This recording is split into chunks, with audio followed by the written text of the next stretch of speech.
Eh bien, écoutez, bonjour à tous. On est ravis de vous accueillir pour ce premier atelier et sur le sujet de la création d'un fonds d'inclusion numérique à La Réunion. Je suis Léa Ponce, je suis la directrice de l'association Solidarnum qui co-organise l'UNEC aujourd'hui et demain. Et du coup, comme on est entre nous, ça va, on est en petit comité. Je vais vous faire une petite confidence. C'est que moi, je viens pas du monde du numérique, je viens du monde de la finance. Et donc, quand je suis arrivée dans ce merveilleux secteur du numérique, un de mes premiers réflexes, ça a été de me dire, ok, est-ce qu'il existe un fonds sur le numérique et qui c'est qui le gère? Et là, un ange passe et on me dit, alors ça peut exister dans certains territoires, mais à La Réunion, ça n'existe pas encore. Du coup, je me suis dit que j'allais en profiter de ce mec pour amener le sujet du financement dans les thématiques, parce que ça me semble extrêmement important d'aborder la question du financement des actions, parce que on fait plein de belles choses et il y a beaucoup de besoins sur le territoire, mais il y a toujours la question économique qui se pose. Et donc, c'est pour ça que je vous propose cette thématique. Donc aujourd'hui, on se retrouve sur une thématique. Si je peux avoir la slide suivante, s'il te plaît, Mathieu. La thématique, c'est création d'un fonds d'inclusion numérique, point d'interrogation, parce que on va pas répondre à toutes vos questions. On n'est pas là pour vous donner une méthodologie clé en main en vous disant, ben voilà, le plan sur les 3 prochaines années, voici comment on va faire, et maintenant il y a plus qu'à. Au contraire, on est plutôt là pour poser des questions, réfléchir, confronter nos idées, parce que peut-être qu'on ne sera pas d'accord, c'est le principe d'une table ronde. Et l'idée, c'est vraiment voilà, d'ouvrir le champ des possibles et de poser les questions, et ensuite de voir si l'idée se développe. Et donc, pour cette table ronde, j'ai le plaisir d'accueillir plusieurs intervenants. Je vais d'abord commencer par Caroline, mon tout partenaire, que vous voyez à distance, qui se connecte en direct du Lot-et-Garonne. Bonjour Caroline. Et à côté de moi, Bonjour. bonjour, j'ai la chance d'avoir plusieurs intervenants et je vais leur laisser le soin de se présenter vu qu'ils sont à côté de moi. Bonjour à tous, Alexandre Attier, vice-président, section service de la CPME, Confédération des petites et moyennes entreprises de La Réunion. Bonjour à toutes et à tous, Laurent Mortelette, responsable de partenariat à France Travail à la direction régionale. Bonjour à tous, Thierry Donadio, donc inspecteur des finances publiques, donc je représente la direction régionale des finances publiques à La Réunion. Merci à tous les trois d'avoir répondu présent pour cette table ronde. Et du coup, avant de laisser la parole à Caroline et avant de lancer sur tous les débats, je vais juste vous partager quelques repères pour être sûr qu'on parle à peu près tous de la même chose, parce que derrière le fonds d'inclusion numérique, il y a souvent beaucoup d'idées, et donc l'idée c'est qu'on parte sur un même sujet. Parce que donc aujourd'hui, il existe en fait plusieurs dispositifs d'inclusion numérique. Vous avez bien sûr le dispositif des conseillers numériques, vous avez les médiateurs numériques, vous avez le pass numérique. Il existe des programmes qui sont nationaux, il existe des programmes locaux. Et en face, vous avez aussi tout un panel de financeurs qui financent chacun sur leur segment. On a les OPCO qui peuvent financer la formation. On a le conseil régional qui intervient sur le pass numérique. Vous avez l'ANCT et la Banque des territoires qui financent le dispositif des conseillers numériques. Vous avez aussi les fondations parfois qui interviennent sur ce sujet. Vous avez le conseil départemental sur certains types de publics. Donc en fait, il existe plusieurs dispositifs et plusieurs financeurs avec chacun leur calendrier, leur cahier des charges, leur public cible. Et donc, c'est pas forcément très facile de se retrouver et de coordonner tout ça. Et donc, l'idée d'un fonds d'inclusion numérique, c'est en fait de créer un pot commun pour que les acteurs publics et privés puissent abonder chacun en fonction de leurs possibilités et qu'on puisse mettre tous les acteurs autour de la table afin de faciliter le financement, la gestion et le suivi des dispositifs. Mathieu, tu es en train de spoiler la présentation de Caroline. Merci. Je te remercie. Du coup, mais c'est très bien, ça me fait une transition magnifique. Du coup, Caroline, donc je me tourne vers vous en direct du Lot-et-Garonne parce que je crois que vous avez lancé une initiative à peu près similaire dans votre territoire. Je pense que ça serait intéressant que vous puissiez nous partager votre expérience pour inspirer les gens qui sont dans la salle. Oui, merci Léa, tout d'abord de nous avoir invités à participer à cette table ronde. Et je serai aussi accompagnée de Sébastien Fidèle, mon collègue qui a récemment rejoint l'équipe chez nous sur l'inclusion numérique. Voilà. Bonjour tout le monde, Sébastien Fidèle. Comme le disait Caroline, j'ai rejoint les rangs du conseil départemental Lot-et-Garonne depuis maintenant 2 semaines, d'où ma participation de dernière minute à ce webinaire. Et je serai là pour ajouter des compléments à ma collègue Caroline lors de sa présentation si besoin en est. Voilà. Donc effectivement, je vais vous parler de la mise en place d'un fonds départemental d'inclusion numérique chez nous en Lot-et-Garonne. Nous, ce fonds départemental a été mis en place en 2019. Donc ça fait, on a un recul déjà de 5 ans sur cette mise en place. Je vous remets le contexte puisque le Lot-et-Garonne est un peu loin de la Réunion. Donc le Lot-et-Garonne, c'est un petit département situé entre Bordeaux et Toulouse, département qui est plutôt rural avec une population quand même assez vieillissante. Et tout démarre en 2018 avec cette volonté du gouvernement d'instaurer le zéro papier dans l'administration française à l'horizon 2022. Cette décision entraîne la dématérialisation assez rapide de plusieurs et de nombreuses démarches en ligne. Et nous, on a un retour de terrain direct de nos agents, notamment des travailleurs sociaux, qui ne savent pas comment réagir et euh, qui sont un peu en détresse par rapport aux usagers qui sont complètement démunis face à la dématérialisation de certaines démarches. Et il s'adresse à notre direction, la direction des systèmes d'information et de l'aménagement numérique au département, pour qu'on trouve et qu'on mette en place des solutions. À la suite de quoi, du coup, un diagnostic territorial a été demandé, a été fait par un cabinet qui à l'époque était Whittaker, qui a mené ce diagnostic territorial sur les besoins et les attentes afin de faire un état des lieux sur la fracture numérique qui touchait le Lot-et-Garonne. À la suite de ce diagnostic, le département a adopté une stratégie départementale qui met très vite en évidence l'importance de mobiliser les opérateurs de services publics sur cette question. Suite à quoi, une invitation de la part de la préfète à l'époque et de notre président du département, une invitation est faite à tous les opérateurs de services publics et tous les acteurs autour du numérique du territoire à venir participer à cette restitution de diagnostic et aussi à cette présentation de la stratégie départementale qui était que nous souhaitons mettre en place. Donc cette invitation a eu du succès puisqu'il y a une quinzaine d'opérateurs qui se sont manifestés et qui sont venus à la présentation de cette stratégie. Il a été fait état des lieux par notre président du fait de l'importance, en tous les cas, d'intégrer la participation des opérateurs dans cette stratégie. Le président se positionnant clairement sur le fait que il pouvait se positionner en chef de file et en ingénierie autour de ces questions, mais il n'était pas question justement de financer en totalité ce SAV, en tous les cas, de la dématérialisation des opérateurs.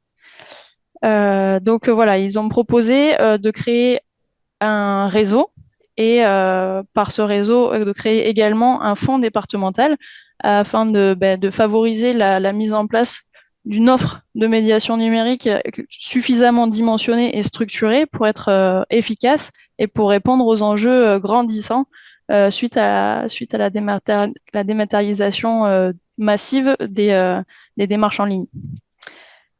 Cette convention, en fait, ce partenariat a été mis en place via une convention bipartite. Donc, le département du Lot-et-Garonne a conventionné avec chaque opérateur qui le souhaitait, voilà, en direct, en fait, de manière bipartite. On n'a pas tous conventionné ensemble. Et dans cette convention, il y avait 3 engagements principaux, notamment le premier qui était obligatoire, qui était de participer à la vie du réseau partenarial en participant ne serait-ce qu'aux réunions, au comité de pilotage, au comité technique, à la mise en place des opérations, en dédiant notamment une personne de chez eux à venir participer à ces moments-là. Le deuxième engagement était de participer à la formation des aidants et des usagers. Nous avons mis en place des webinaires pendant 2 ans, des webinaires hebdomadaires à destination des aidants pour les former justement sur ces démarches dématérialisées. Et enfin, le troisième engagement était l'abondement à un fonds départemental. Donc ça, le troisième engagement a été optionnel, n'était pas obligatoire de la part des opérateurs qui sont engagés dans ce réseau et dans ce partenariat. Ce fonds départemental a servi notamment à financer plusieurs actions mises en place depuis quelques années, notamment le pass numérique. Ça, j'y reviendrai plus tard. Donc la rémunération de certains experts qui sont intervenus pendant les webinaires, le cofinancement par rapport à la mise en place d'un forum. Nous avons organisé un forum de la vie numérique et citoyenne l'année dernière ici sur Agen, qui a rencontré un réel succès avec une fréquentation de 1400 visiteurs sur la journée. Et on a mis en place également un petit journal ça permet aussi de financer cette mise en place d'un petit journal de l'inclusion numérique. C'est quelques actions parmi tant d'autres qui ont été menées chez nous en Lot-et-Garonne. Voilà. Donc à la suite de cette réunion, de ces conventions, en 2019, on voit naître ce réseau qui s'appelle aujourd'hui le réseau départemental Déclic 47. Il y a 14 opérateurs à l'époque qui ont contracté cette convention et qui aujourd'hui sont 17. Voilà. À savoir que sur ces 14 opérateurs, 6 se sont engagés directement sur l'abondement du fonds départemental. Voilà. Est-ce que déjà peut-être il y a des questions? Je peux continuer sur la slide suivante peut-être, si vous le permettez. Merci. Donc si on se concentre sur l'aspect du fonds départemental, qu'est-ce qui a fait que chez nous ça a marché? Les facteurs de succès de ce fonds départemental. On s'est appuyé sur un effet de levier, sur un élément déclencheur qui était à l'époque, le département s'était positionné sur l'appel à projet concernant le dispositif du pass numérique. Pour rappel, le pass numérique, c'était un dispositif sur la base des tickets resto, sur la base de chèques de 10 € qui permettait à l'usager d'aller se former auprès d'un formateur labellisé. Donc, c'était des chéquiers de 10 chèques de 10 € qui permettaient d'accéder à un petit parcours de formation.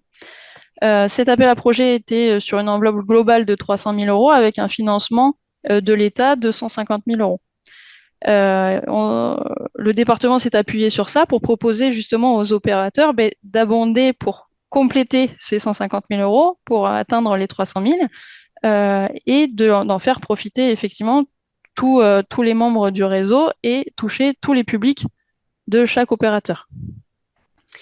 Voilà, ça c'était un élément clé qui a permis aussi de convaincre l'ensemble des acteurs présents. Un autre aspect important, l'intérêt partagé, le bon timing. Comme je le disais tout à l'heure, effectivement, cette dématérialisation massive a touché tout le monde et assez soudainement. Sans compter le fait qu'en 2020, on arrive sur la période Covid et là, la fracture numérique s'accentue davantage et tout le monde est touché et doit mettre en place des actions concrètes pour aider les gens à faire leurs démarches afin d'éviter les exclusions et les ruptures de droits sociaux. Ensuite, la confiance et la flexibilité, comme je le disais tout à l'heure, le fonds départemental n'est pas obligatoire. On a souhaité que l'abondement de ce fonds soit très souple. C'est pourquoi on n'a pas mis d'obligation déjà de participation, tout simplement déjà à ce fonds. Ensuite, il n'y avait pas de montant minimum pour ceux qui voulaient y participer et il n'y avait pas non plus une obligation de récurrence. Donc ça pouvait être un abondement ponctuel, ce qui a été le cas, pour vous citer un exemple, de la MSA chez nous, qui la première année a abondé, a versé 1500 euros de mémoire, et la seconde année, ils n'ont la seconde année, on est arrivé en période Covid, donc tout le budget qu'ils avaient, ils n'ont pas pu l'utiliser sur leurs actions habituelles. Donc, la deuxième année, ils ont versé au département 10 000 euros. Puis l'année suivante, ils ont pu refaire des actions. Donc, l'année suivante, ils n'ont pas versé d'argent. Et puis l'année d'après, ils ont reversé 5 000 euros. Voilà. Donc il y a ce côté libre d'abonder ce fonds qui n'engage pas les opérateurs. Au niveau de la complémentarité, c'est vrai que grâce à ce partenariat et à ce réseau, on a pu couvrir les besoins, on gagne en efficience et on essaye de couvrir tous les besoins de tous les publics. Donc, et les publics des partenaires, et aussi on arrive à aller toucher les partenaires, les publics qui ne sont pas touchés. Et ça, on gagne en efficacité au niveau des dispositifs mis en place. On vient aussi en complémentarité, du coup, des dispositifs qui sont imposés souvent chez les opérateurs par les tutelles nationales avec des objectifs nationaux. Voilà.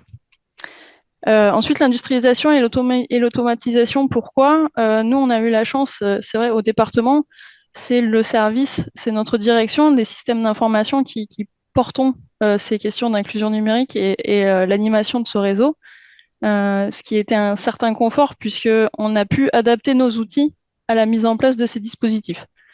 Je donne un exemple, notamment par rapport au pass numérique. On a pu modifier, nous, nos logiciels internes pour que nos travailleurs sociaux puissent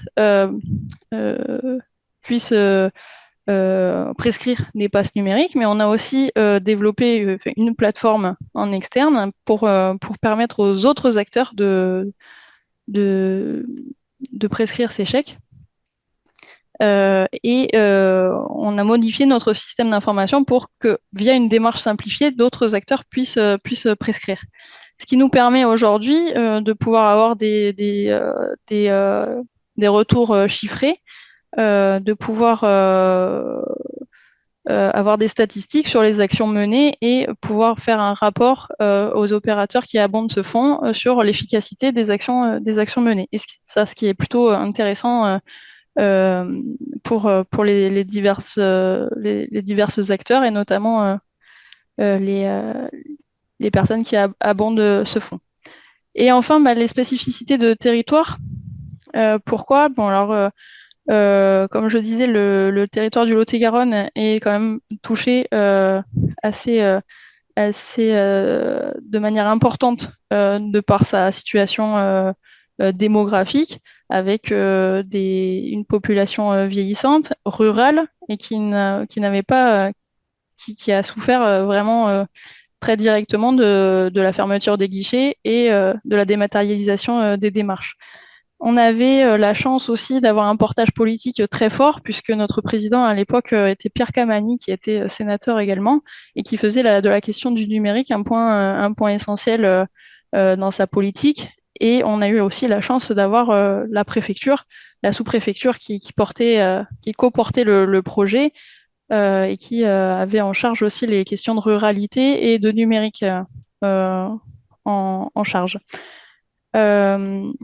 On a eu la chance du coup d'avoir une équipe en interne aussi. On est aujourd'hui 7 sur l'inclusion numérique ici au département, ce qui nous permet d'avoir quand même une ressource humaine suffisante pour mener à bien les actions, les mettre en place et animer ce réseau départemental. Et enfin, un point qui n'est pas des moindres, c'est l'humain. L'humain, puisque on a, au fur et à mesure des années, constitué un partenariat solide et une relation, un vrai climat de confiance avec les directions des opérateurs départementales. Et ça, je le sais par retour d'expérience des départements voisins, que c'est pas forcément toujours le cas sur tous les territoires. Voilà, tout ce que je peux vous dire. Je vais certainement oublier des aspects, mais je vous fais confiance pour poser les questions s'il y en a sur la mise en place de ce fonds départemental. Super, eh ben, merci beaucoup déjà pour ce partage d'expérience, Caroline. Et du coup, ça nous ouvre un peu voilà, le champ des possibles. Je me tourne vers les autres intervenants de cette table ronde pour avoir un premier avis à chaud sur ce que vous venez d'entendre. Voilà, ce que vous en pensez, si vous avez un premier avis.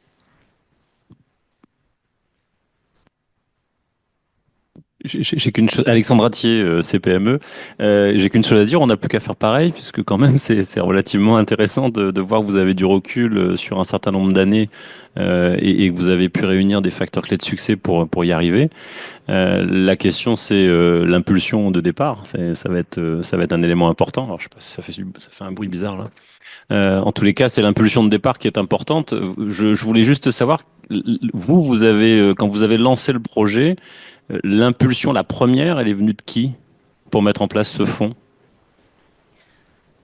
Euh, L'impulsion, elle est venue du département. Et cette volonté, effectivement, de par notre président, cette volonté politique aussi OK,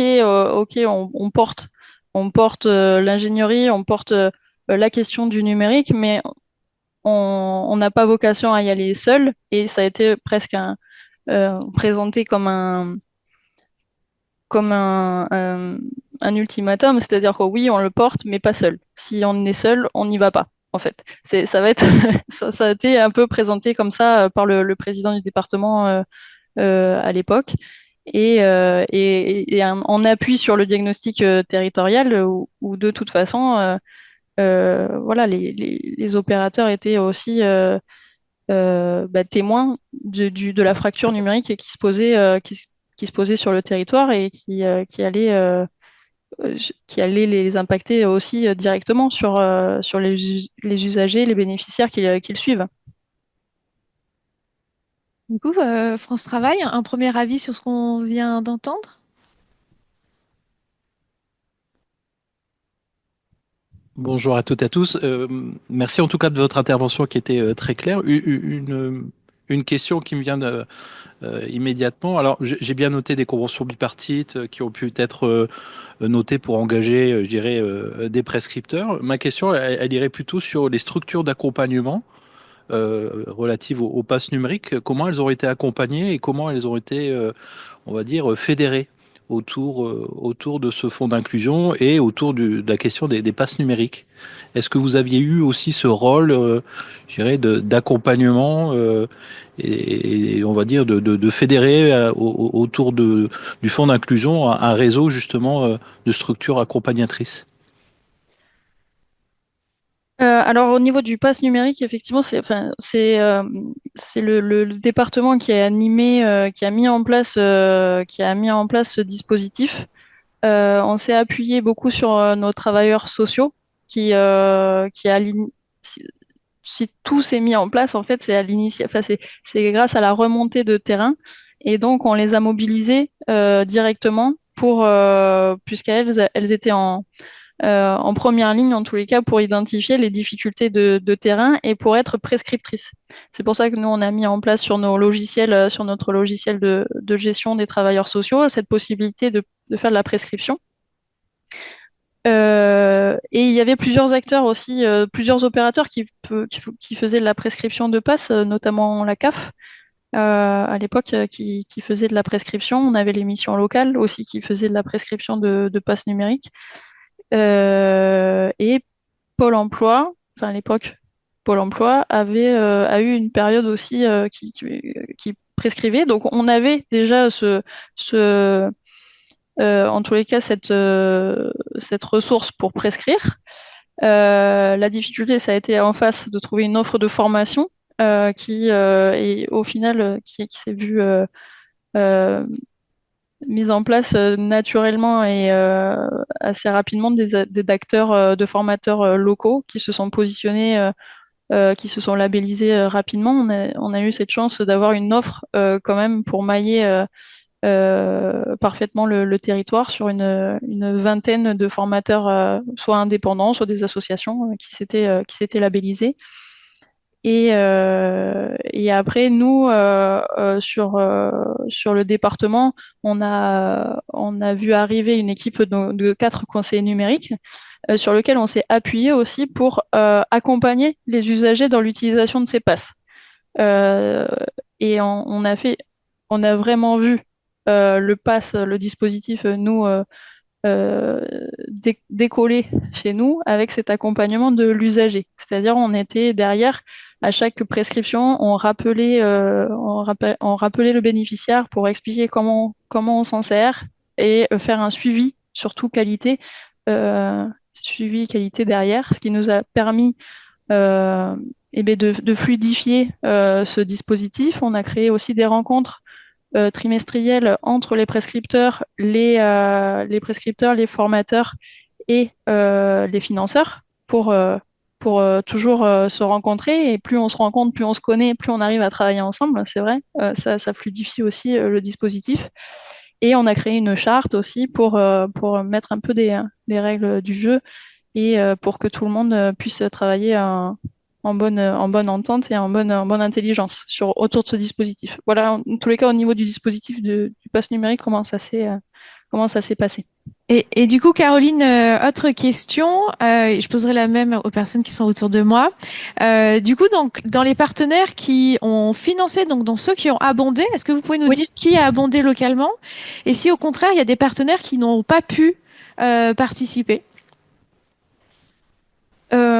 Alors, les 6 opérateurs qui ont abondé dès le départ sur la CPAM chez nous, la CPAM, la MSA, la Poste, la conférence des financeurs, la CARSAT et la CAF. Voilà. C'est ces 6 opérateurs qui ont abondé en premier de manière directe, hein, c'est-à-dire par un versement de fonds directement au département. On a aussi des participations indirectes par des acteurs privés comme Orange ou la SNCF qui ont participé en nous en nous partageant leurs appels à projets notamment.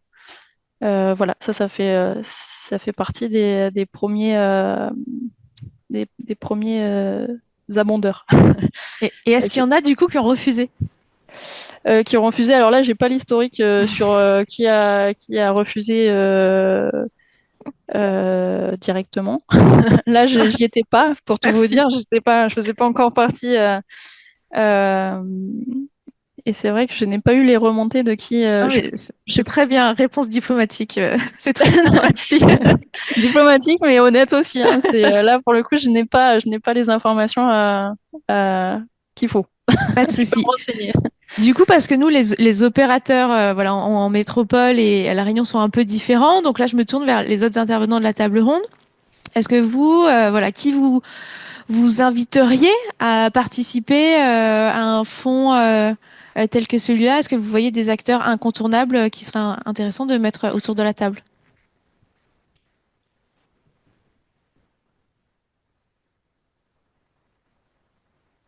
Prendre la parole parce que je pense que le territoire de La Réunion a un peu un historique, hein, un historique en termes de partenaires sur le champ, on va dire, de l'inclusion numérique. Donc, je pense que le conseil départemental, la région peuvent être des partenaires fondateurs ou en tout cas à l'initiative, je dirais, de cette politique publique. Hein. Ça a été effectivement évoqué en introduction. Hein, et je pense qu'après, il peut y avoir d'autres contributeurs et qui peuvent se rejoindre autour justement d'objectifs communs. Et je pense que le mot a été cité tout à l'heure au travers d'un diagnostic. Et je pense que ce diagnostic, il doit prendre en compte aussi l'existant et l'historique de ce qui s'est passé sur le territoire à La Réunion.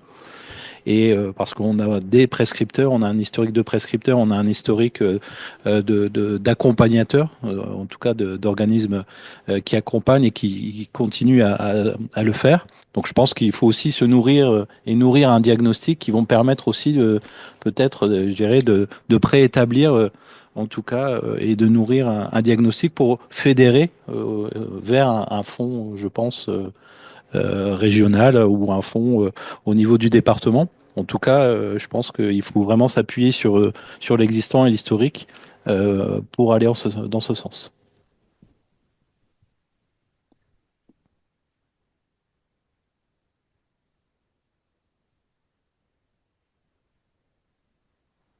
J'ai plus de micro, mais en fait, c'est à toi que je pose la question. En tant que représentant de la CPME, voilà, quel rôle pourraient jouer les organisations patronales et les entreprises dans un tel dispositif, que ce soit en tant que financeur ou prescripteur ou diffuseur? Voilà, quel pourrait être le rôle du monde de l'entreprise? Alors, il y a plusieurs rôles, bien évidemment, mais on va prendre les choses dans l'ordre. Les chefs d'entreprise aujourd'hui sont confrontés à un public qui, malheureusement, et assez souvent, ont des problèmes de relation avec le numérique. Hein. On va rester très, très léger, mais ont des problèmes de relation, surtout en fonction de l'âge aussi. On a une nouvelle génération qui est très connectée. On a une ancienne génération, et je resterai politiquement correct, les plus âgés qui ont beaucoup, beaucoup de mal. Donc, bien évidemment que c'est un sujet prégnant pour les dirigeants. Et je dis même, pour aller plus loin, certains dirigeants sont concernés, beaucoup de dirigeants sont concernés, ils ont beaucoup de mal avec ces outils numériques. Donc le sujet est important pour nous. La question est de dire comment on peut se positionner en tant que chef d'entreprise, en tant que confédération. La seule réponse que j'ai à vous dire, c'est qu'il faut qu'on puisse se fédérer autour de ces besoins communs, parce qu'on est tous concernés, et qui plus est les petites et moyennes entreprises. Hein. Quand on parle de grandes entreprises, je ne parlerai pas de mes confrères autres syndicats professionnels qui ont peut-être moins de problématiques parce que plus de moyens financiers à leur disposition. Mais quand on est sur des toutes petites entreprises, il est quasi impossible pour un entrepreneur, un artisan, de pouvoir se munir de budget adéquat pour former ses équipes, les accompagner. Alors peut-être sur une formation initiale parfois avec les OPCO, et encore que aujourd'hui vous savez à quel point ça devient compliqué. Alors dans la continuité, on parlait tout à l'heure d'un monde numérique qui bouge très vite. Au bout de 2 ans, il faut reformer tout le monde sur des nouveaux logiciels, sur de nouvelles techniques, sur des nouveaux supports, sur des nouveaux outils. Donc oui, il faut fédérer bien évidemment nos organisations pour abonder à un fonds. Alors après, c'est toujours les mêmes qui abondent, hein. C'est ceux qui sont un peu moins petits que les autres, qui ont des moyens effectivement présents et qui sont capables d'avoir un regard sur le monde entrepreneurial. Donc très clairement, là, on se tourne vers nos organisations, parce que nos adhérents sont généralement portés par une ambition qui est celle de partager des moyens communs, de transmettre de la connaissance. On a beaucoup d'ateliers, beaucoup de formations pour nos adhérents. C'est toujours les plus importants qui financent pour les plus petits. Hein. C'est comme ça que ça se passe aujourd'hui, même au sein de la CPME Réunion. Donc les contributeurs, c'est toujours les mêmes, même si la CPME pourrait devenir contributrice, mais à travers ses adhérents. Donc de toute façon, le sujet se déporte sur ceux qui ont la capacité, qui ont l'aisance et qui ont le temps de s'y consacrer aussi. Mais c'est un sujet très très très important pour nous, hein, encore une fois. Donc comment financer avec des entreprises qui en ont les moyens et qui portent ces sujets-là comme étant des sujets de société et d'entreprise.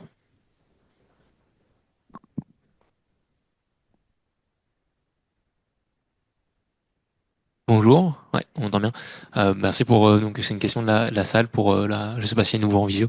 Je voulais merci pour le partage. Je voulais savoir si vous dans votre fonds il y avait l'écosystème associatif local qui avait été associé et si oui comment.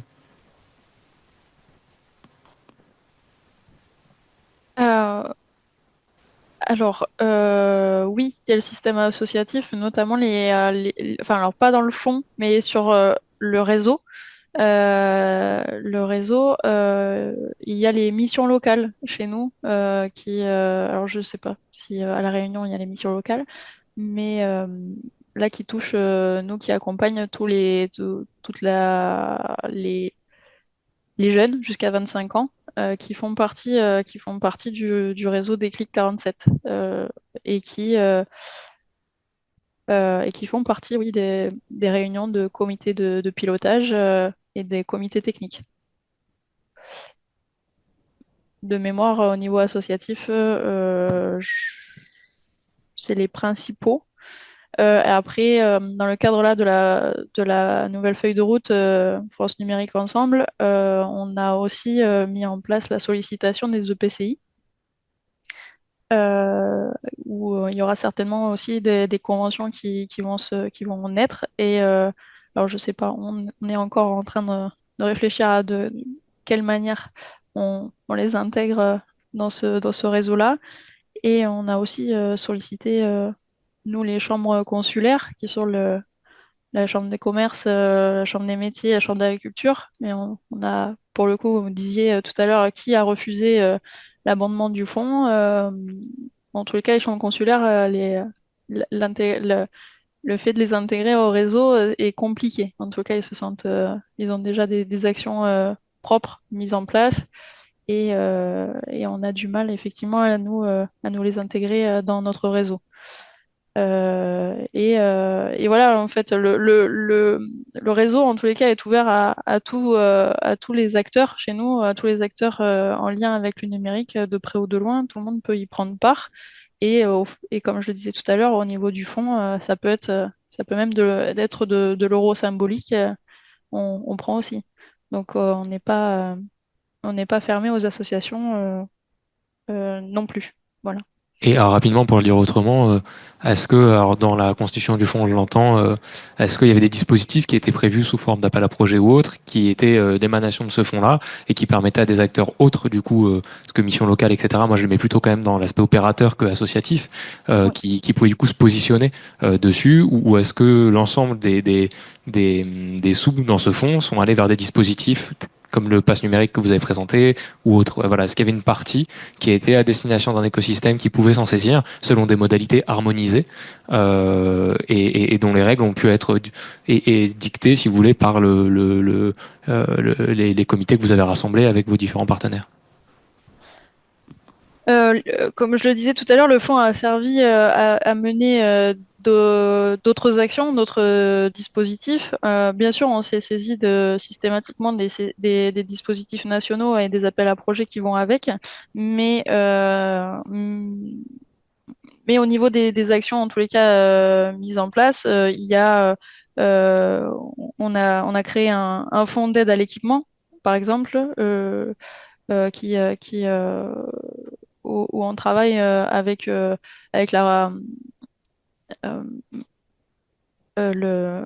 excusez-moi, je perds mes mots. La, la, ah, je suis, excusez-moi, j'ai un trou de mémoire.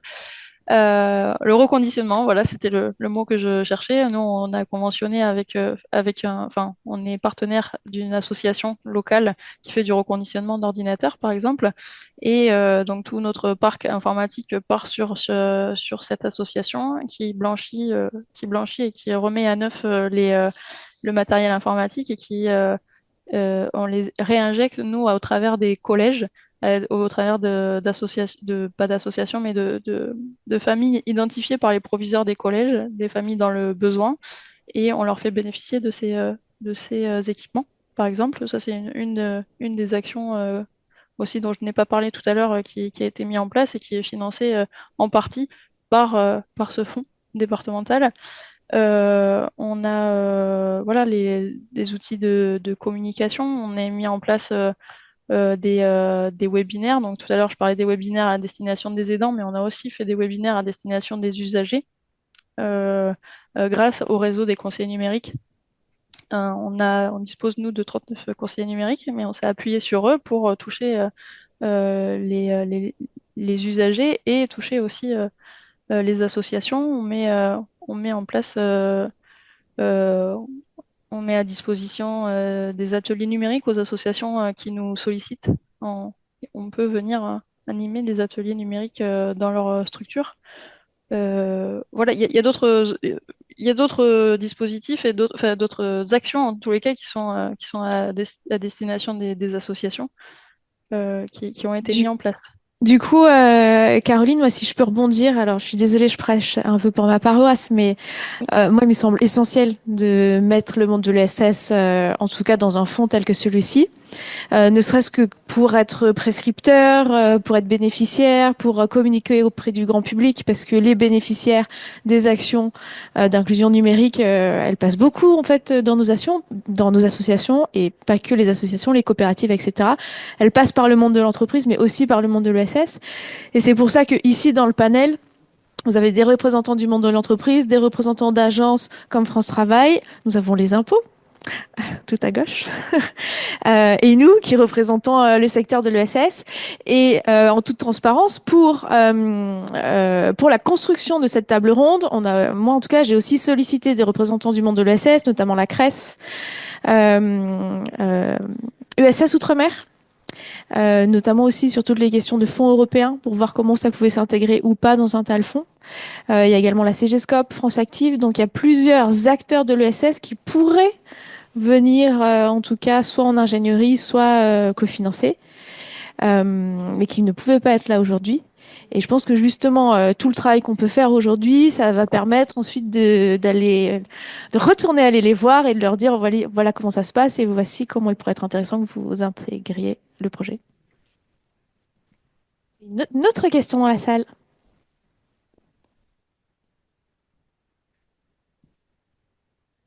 Oui, bonjour Bruno, association Emmaüs Agam. Comment avez-vous fait avec la disparition de l'aptique et est-ce que l'accompagnement continue à l'heure actuelle? Ici, nous avons une région très dynamique qui a mis un pass numérique local, je dirais, pour pouvoir continuer et qui nous est très utile parce que c'est un outil vraiment d'acquisition des bases numériques indispensables. Alors oui, nous on a effectivement un peu souffert aussi de l'arrêt un peu brutal et de la liquidation d'Aptic en janvier, puisqu'on avait également une très bonne dynamique ici sur Lot-et-Garonne. Le dispositif fonctionnait très bien, donc on a recherché des solutions pour le relancer à l'échelle départementale. Et ce qui a été le cas, on a relancé le dispositif courant septembre avec un nouveau prestataire qui édite les chèques et le prestataire DocaPost chez nous, qui s'occupe d'éditer les chèques.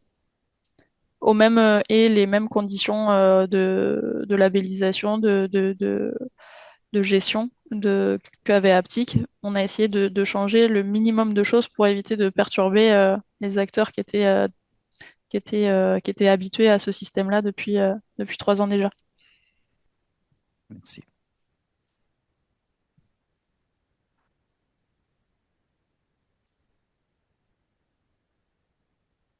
Bonjour, Johan Lépiné, fondateur d'une start-up Yanipay. Alors, je voulais reposer une même question par rapport à l'écosystème. Est-ce que vous incluez un peu parce que j'entends beaucoup dans le côté privé que des grands groupes. Est-ce que vous travaillez aussi avec des start-up?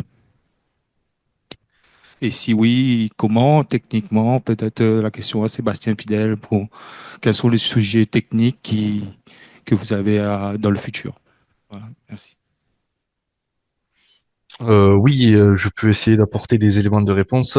Alors, pour revenir au Fonds départemental de l'inclusion numérique, pour restituer ce qu'a présenté ma collègue Caroline, c'est un fonds basé sur le volontariat. C'est-à-dire qu'à un moment donné, en 2020, le conseil départemental Lot-et-Garonne, de concert avec la préfecture, ont proposé aux opérateurs sociaux qui étaient les plus touchés par la fracture numérique et les acteurs locaux engagés dans l'inclusion numérique, ont proposé une action coordonnée globale et s'appuyant sur un fonds, une caisse commune de financement qui est devenu aujourd'hui le fonds départemental de l'inclusion numérique.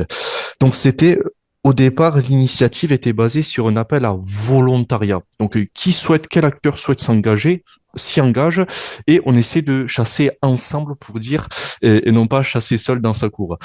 C'était l'initiative de base, et je fais le lien avec la question tout à l'heure de Léa qui posait, qui consistait à savoir quel opérateur ou quel partenaire ont refusé d'abonder le fonds. C'est là que le terme peut paraître problématique dans la mesure où la présentation du fonds a été amenée sur la base du volontariat. Donc en soi, aucun partenaire a refusé à proprement parler d'abonder le fonds. Certains ont décidé de s'y engager et d'autres pour l'instant non. Et c'est un fonds qui est basé sur la durée. Tout à l'heure, Caroline prenait l'exemple de la MSA, qui a décidé la première année de ne pas abonder le fonds, mais en revanche, la seconde année a décidé d'y injecter des fonds. Et ainsi de suite.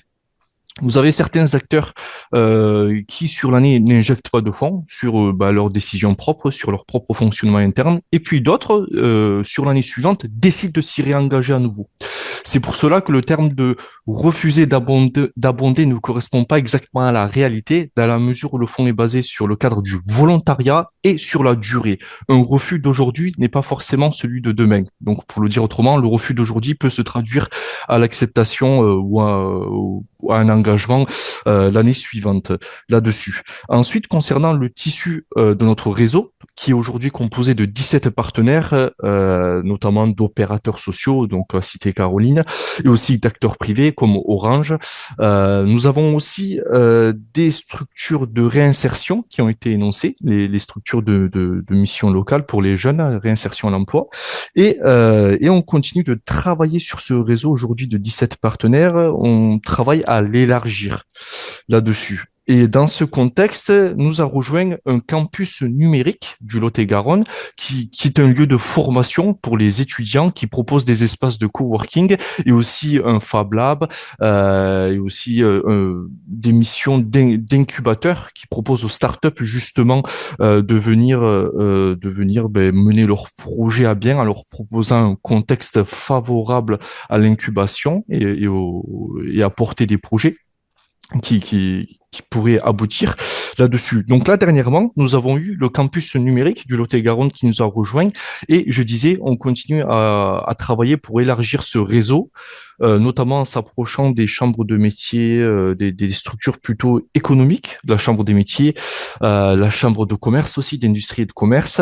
Et à terme, ce que l'on envisage dans le contexte de la feuille de route France Numérique Ensemble, Horizon 2027, c'est de distinguer deux réseaux, appelés deux collèges. Le premier serait un collège d'opérateurs qui est déjà constitué de 17 partenaires que nous avons eu l'occasion de vous présenter en quelques mots.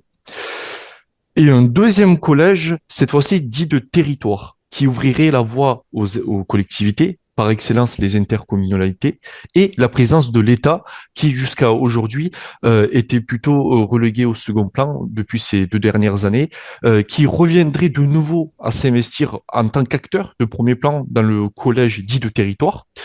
C'est ce qu'on envisage de construire et de continuer à construire jusqu'en 2027. Et pour en revenir à la question de départ, de savoir pour la place des entrepreneurs que pourraient occuper les entrepreneurs dans notre fonds d'inclusion numérique et plus largement dans notre réseau de partenaires, c'est que on leur ouvre la voie. C'est-à-dire que la porte est ouverte, on continue à y travailler, on cherche en continu de nouveaux acteurs qui seraient susceptibles d'abord d'être intéressés par l'enjeu de l'inclusion numérique, d'être investis dans cette cause d'intérêt public, et on ne met pas de discrimination ou de barrière d'entrée à ce fonds et à notre réseau. Et donc, par extension, le réseau est ouvert aux entrepreneurs, bien évidemment. Super. Merci Sébastien pour ces précisions. Du coup, avant qu'on clôture, parce qu'on arrive à la fin de cette séquence, je crois que... J'avais juste une question complémentaire par rapport aux précisions que vous avez apportées. Le fonds, il vous a servi plutôt à vous positionner en tant que commanditaire ou plutôt comme un fonds qui permet aussi parce que l'accompagnement des publics génère des coûts. Je pense notamment à toutes les structures de SS ou autres qui doivent avancer des fonds, ne serait-ce que pour rémunérer aussi. Et tout le monde n'est pas forcément bénévole. Est-ce que ce fonds a permis justement d'avancer des fonds pour permettre l'inclusion numérique, ou vous a-t-il positionné en tant que commanditaire et de vous baser sur un modèle économique tel que étaient les passes numériques et haptiques? Alors, sur le fonctionnement, comment cela s'est procédé? L'intérêt principal du fonds, c'est de générer un effet de levier ou dit un effet de coefficient multiplicateur. L'idée, c'est que tous les organismes qui décident de s'engager dans le fonds reçoivent une plus-value à la fin. Je prends un exemple de la CAF. Si la caisse d'allocation familiale décide dans son coin tout seul d'investir 100 euros pour acheter 10 passes numériques, pardon, si la CAF investit 100 euros tout seul, obtiendra 10 passes numériques. Par contre, si la CAF décide d'investir la même somme, à savoir 100 euros dans la caisse commune, elle en récupérera, je dis au hasard, 100 passes numériques. Elle va avoir un effet multiplicateur de 10. Et cet effet de levier et ce fonds est ouvert à tous les acteurs qui ont décidé de s'y engager, donc d'investir financièrement. D'accord. Une petite dernière question pour la route, parce que j'ai la commissaire de l'événement qui vient me faire des grands signes à la porte. Allez-y. Ce sera pas une question, c'est plutôt une réflexion. Bon, déjà, on a un contexte qui est quand même un peu différent dans la mesure où on est une région monodépartementale. Donc, sur le même territoire, il y a la région et le département. Quand je suis venu à cet atelier, j'avais pour alors je voulais comme présenter Frédéric Salvan, président du mouvement associatif à La Réunion, hein, donc porte-parole des associations sur le territoire.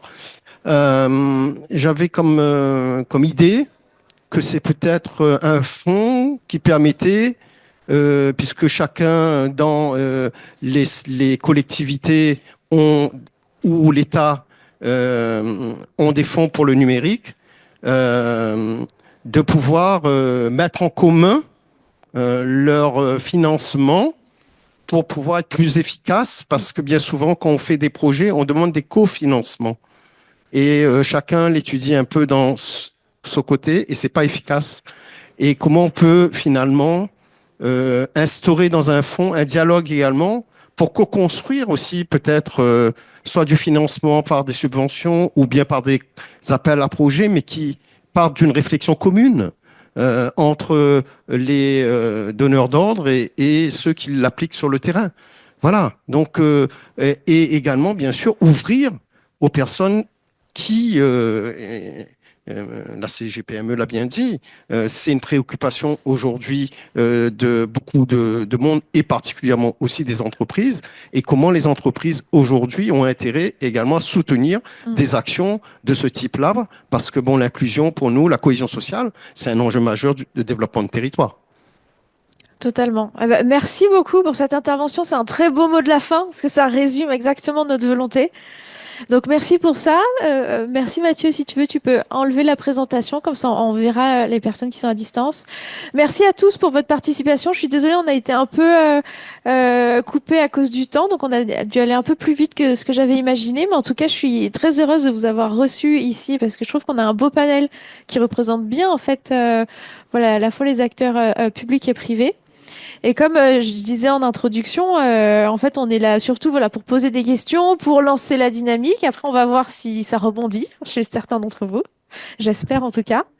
Et voilà. Et donc, si vous souhaitez continuer les discussions, c'est avec grand plaisir.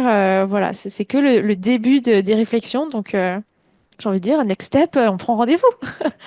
Merci à tous et puis bonne fin de journée. Et si vous souhaitez continuer avec nous, il y a la projection d'un film sur les données de santé qui va démarrer en bas dans l'auditorium. Merci à tous. Merci. Au revoir. Bon neck.